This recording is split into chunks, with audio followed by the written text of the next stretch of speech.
gonna start blocking the crossface. Before we even get into the sit-up escape material, we wanna make sure that we're have the room we need to work with.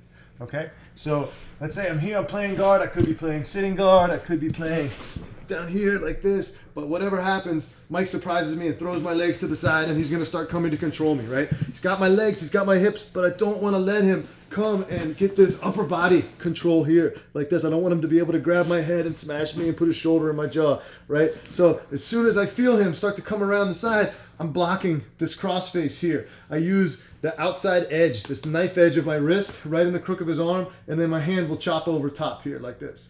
I'm not putting my hand on the bicep here because I can get wrist locked and I don't have very good control here.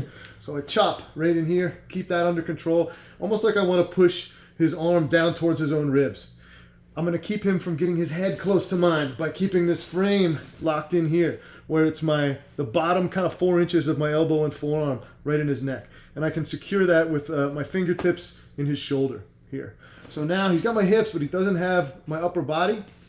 I want to get some space in order to sit up. I don't want to try to shrimp here. If I try to bridge and shrimp, he's got my hips with this elbow. He's captured my hips. I'm not going to have a lot of room to shrimp, but I can bridge, lift my elbow to get some space. Now I'm going to replace this arm with my right arm right in his collarbone. And I'm going to sit up in this nice tall posture with my forearm right in his collarbone here. My hand, it can rest on the top of the head here, but it's just going to depend on the length of my arm and his head and everything here. Okay, now from here, let's rotate. Here, good. You see I've got, my legs are on the outside. He's going to be hugging me, right? He wants to pull me back down, suck my hips out and take me down. I want to keep my base up nice and high, right? This top leg is going to pull in towards me and I'm going to find a space on the inside of his thigh just like this.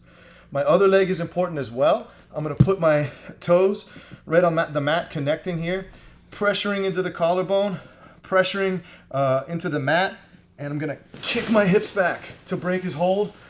Right away I'll try to control his hands so he doesn't start to throw my legs by and surprise me again.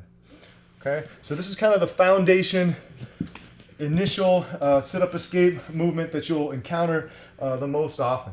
So I'm here, he throws my legs by, here, right? Yeah, I could go right into the collar tie, right? And don't even let him put me on my back. But let's say he got a little farther. He pushed me down, surprised me.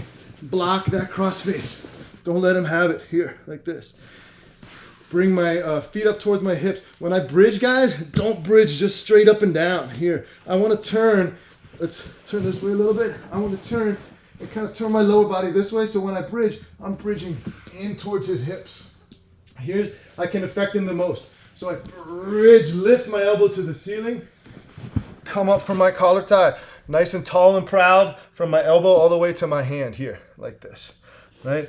I get some space, maybe I'll move away from him, push, get this top leg in, connect my foot to the ground, and back, and I'm ready to go.